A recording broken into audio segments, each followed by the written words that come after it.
With the Tournament of Power fast approaching, Goku must gather 10 fighters from the Earth and from Universe 7 to compete within this Tournament of Power, fighting against participants from 8 of the lowest ranked mortal universes in the multiverse, all to determine which of these universes will not be erased. Well, in this video, Geeklist TV and myself are going to be taking a look at Team Universe 7, the 10 fighters which comprise it, and giving you ways in which they could become more powerful in time for the Tournament of Power.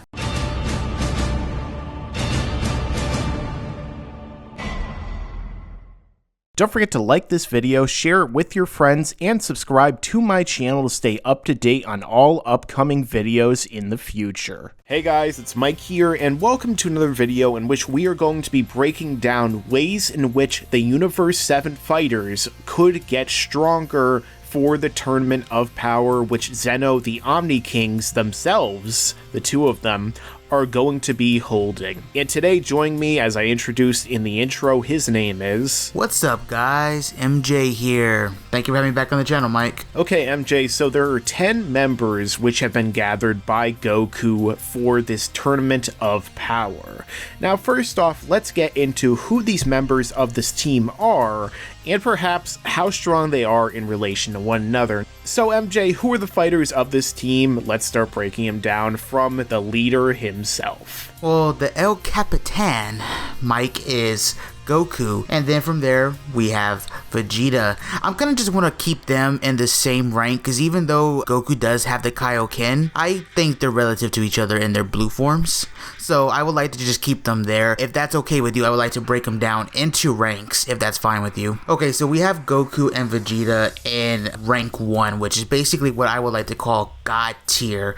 And Goku has a plethora of techniques, and like I said, Vegeta also has a huge amount of techniques. They're both great fighters, so I would keep them relative to each other. However, though, Goku does have the Kaioken like I mentioned before. Next, we have, I would say, probably just high tier, which is Piccolo, Majin Buu, and Gohan. Now, the reason why I put Piccolo there is because we saw that Piccolo was able to keep up with Frost, Mike, and just on top of that, he is the strategist of Universe 7. He's mentioned that before, and plus he has a special beam cannon, which we've talked about in numerous videos, how that it helps increase his power, and that it can in turn increase his overall battle power. You know what I mean? Yes. So then you have Majin Buu, who is obviously first of all, he's Majin Buu. He was the entity known as the Demon of Universe 7, and he is an entity that can regenerate, has magical abilities. Overall, very strong. He went toe-to-toe against SS3 Goku in the Buu arc, and he was enough to take out Majin Vegeta. Then obviously, what I would put as the leader of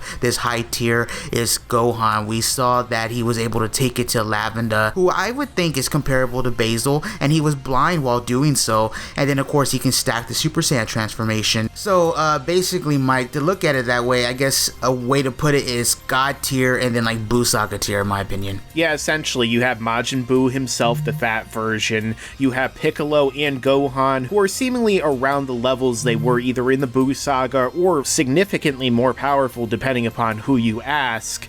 So that pretty much shows kind of the transition from Dragon Ball Z into the god level of Dragon Ball Super with Goku and Vegeta. So getting into the next one, it's going to be discussing characters who were introduced in the Cell Saga and fighters who really participate in a big way. MJ, what is the next tier we'll be discussing? I would like to call this the mid tier, or in, I guess, overall the Cell arc tier, and that's going to be the Cyborgs and Ten Shinhan. Now, I know people are scratching their heads. MJ, what the hell? Why is Ten on there?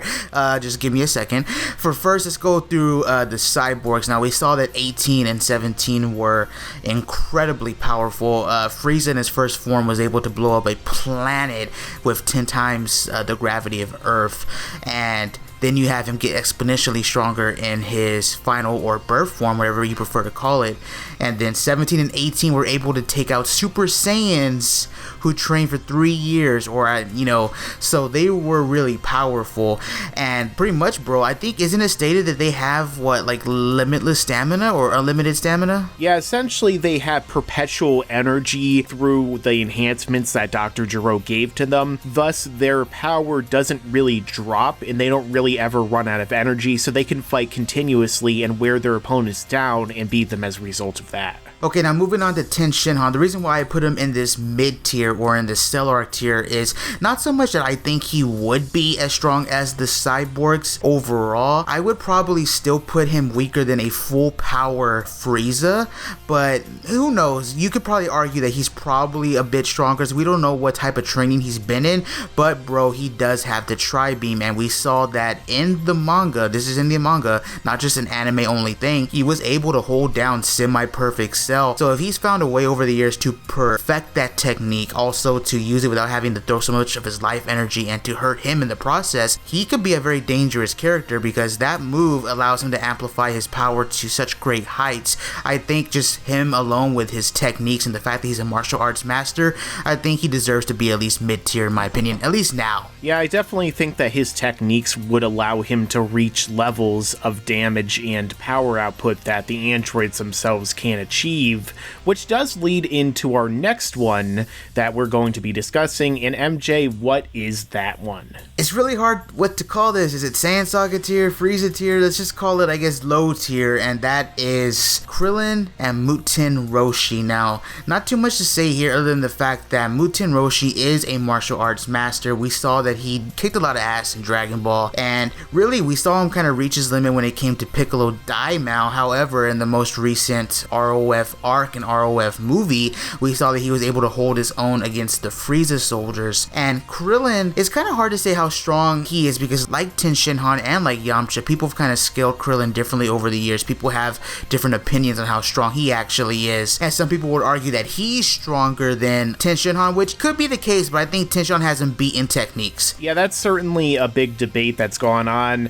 Some people would have us argue that Krillin should be in the same rank as Tien. Maybe Tien should be knocked down a rank. Maybe Krillin should be up a rank. Maybe Krillin should take Tien's place. Honestly, just based upon the training and the feats we've seen from Tien, I always felt it made sense for him to be stronger than Krillin, but you could really make an argument either way. I mean, Toriyama's words or the show itself, make your own arguments. Yeah, bro, like, I agree with you on that. You can make your own arguments, but the fact that he was able to hold down Semi-Perfect Cell and the fact that he was able to deflect a blast from Bootinks, he just overall has more feats, you know, to put him there. But basically in this low rank, this is just going to be, I guess, where the last two humans are. Now, Krillin, he's been very useful. Again, it's hard to scale him, but overall, he was very helpful in Z, in the Frieza arc, Saiyan arc, and in the Cell arc, and he has a plethora of techniques, such as the Turtle Hermit techniques, as well as the Kienzan, the Destructo Disc. So he has that as well. So I can overall see him being a very useful addition to the team, because he does have techniques like the Solar Flare, the Teioken, stuff like that. But I think that was pretty much it. God tier, high tier, mid tier, low tier. So yeah. Now, with all of this being said, as we've demonstrated, there are a number of different power tiers, and if this team is to really work together as a team, it would make a lot more sense for them to be much closer in the relative sphere of power. Maybe not necessarily the same level of power as Goku and Vegeta as Super Saiyan Blues, especially with Goku's Kaioken on top of it, but within the same realm of power to where even the weaker characters such as Krillin, Master Roshi, Tien, and really even the androids at this point compared to Buu, Gohan, and Piccolo can really help and compete in a substantive way. So that's what we're going to be really discussing is the meat of this video, in which we're going to give ways that we believe they can get stronger. Now, MJ, let's discuss a really big one first off, the big elephant in the room, and that is that this is happening over the course of 40 hours. Not 40 days, but rather 40 hours. So there's no way that all of these characters can go off and train like really hard for months or even years to prepare for this tournament in the normal plane or the normal sphere of reality. However, there is a room in Kami's Lookout in the heavenly realm called the Hyperbolic Time Chamber, or Room of Spirit and Time. Now, MJ, do you think that perhaps all the fighters should go in together, or perhaps some of the fighters should go in together, whereas other fighters will train or other people will do different things? What do you think? How do you think they should utilize the Hyperbolic Time Chamber? I think they really should go all in together. Now, I think people would probably be screaming, hey, what? Only 2 people can go in. Well, if you remember, and if you watch the Buu arc, you know that multiple people went in.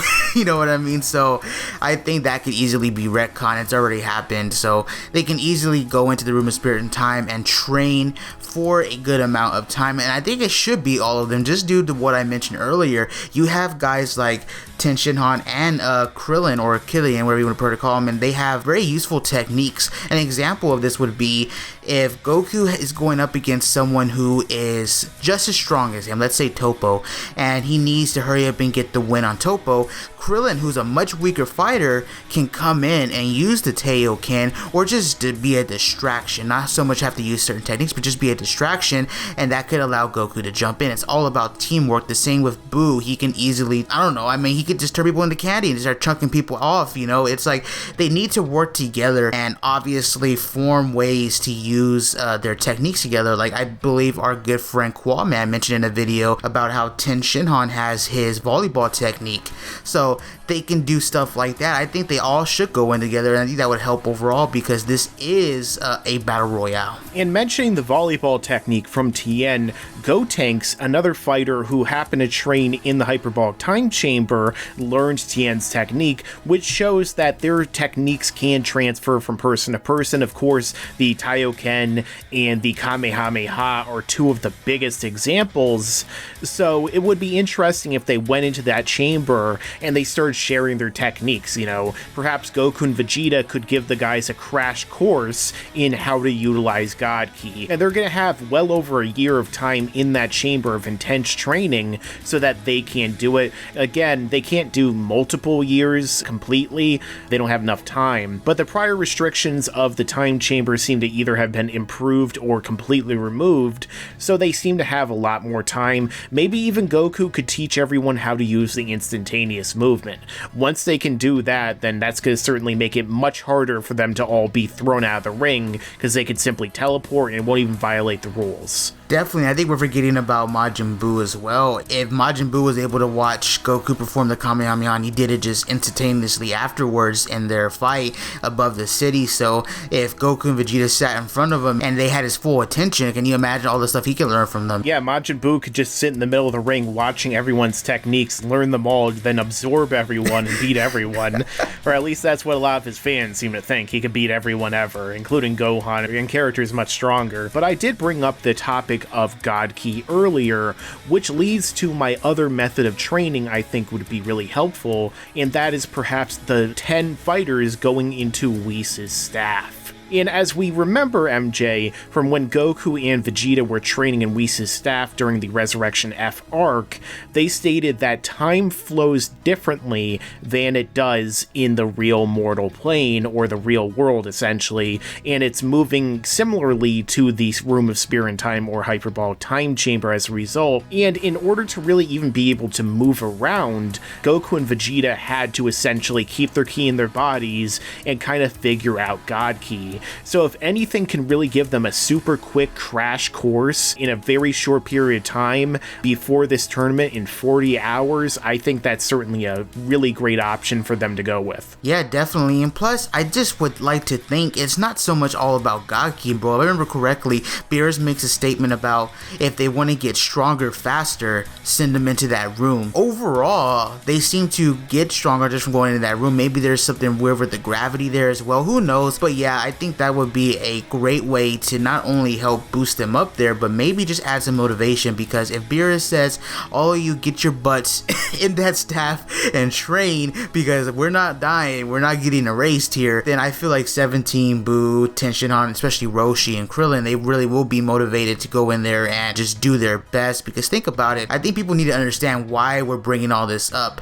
Goku is only equal, supposedly, from a statement, to the number 2 guy of Universe 11. So Goku himself is gonna need to have to train and get stronger if he has any hopes of competing against Jiren. And also, bro, think about this. Basil, who people argue may actually be the weakest member of the trio The Dangers, was as strong as Majin Buu with that steroid drug, you know what I mean? So all these fighters, they're no pushovers, you know what I mean? They may not be god tier, but they're no pushovers by any means. Look at Universe Universe 6, all those unique abilities. I feel like these guys are really gonna need to be on their A game, you know what I mean? Yes, and as you referenced, they have unique abilities, which is really another thing. Let's say that perhaps the characters here simply don't have enough time or even the potential or the ability to get as powerful as they really need to be, or to all kind of equal out in terms of the general realm of power. Krillin can't become as powerful as Majin Buu, or Master Roshi can't become as powerful as a Super Saiyan Blue in this example. Perhaps the fighters are better suited learning techniques that work together with teamwork. Perhaps they get stronger in relative proximity to one another. Perhaps they can do techniques similar to the purple spiral flash that the Ginyu Force utilized against Goku on Namek, or a number of different techniques and abilities they can learn that would allow them to work together even better as a team, to where even though they have different levels of power, they could still overcome much stronger, more uniform teams because of tactics alone. What do you think about this option, MJ? Yeah, I completely agree with that. That would actually be something that I would actually hope to see, you know what I mean? And you talked a bit off air about how we've never actually just seen all of these fighters, especially the ones that have been picked for this Tournament of Power, actually just come together, train, and actually just create techniques that would just be useful for them. And it's not so much that Krillin needs to rise up the ranks, but it's so for that they create these techniques that help them rise up the ranks, you know what I mean? Yes, absolutely. As we mentioned, Krillin's Kienzan, the Taioken Fist of the Sun, or Solar Flare, and a number of these abilities, especially under Master Roshi's sleeves, basically, because Master Roshi knows so many techniques that the Z fighters don't even know, and as we saw in the Black Arc, Master Roshi kind of chastised Goku for saying that he only really uses imprecise, more kind of blunt techniques. So maybe Master Roshi knows a whole host of techniques he hasn't even started to use yet in the series, and that's going to make me even more annoyed that he threw the fight basically against Tien in the 22nd tournament. I knew he could have won, but let's all pretend that he couldn't for the sake of the plot. So this has been our video breaking down the Universe 7 team of 10 fighters, as well as ways that we believe they could get stronger in the 40 hours leading up to the Tournament of Power. Let us know your own thoughts down below in the comments section. Make sure to check out Geeklist TV's channel down below in the description, and if you like content like this, subscribe to the channel so you can see videos like this right away when they come out. And as I always say, stick around, because there's a lot more to come in the future. And you better subscribe!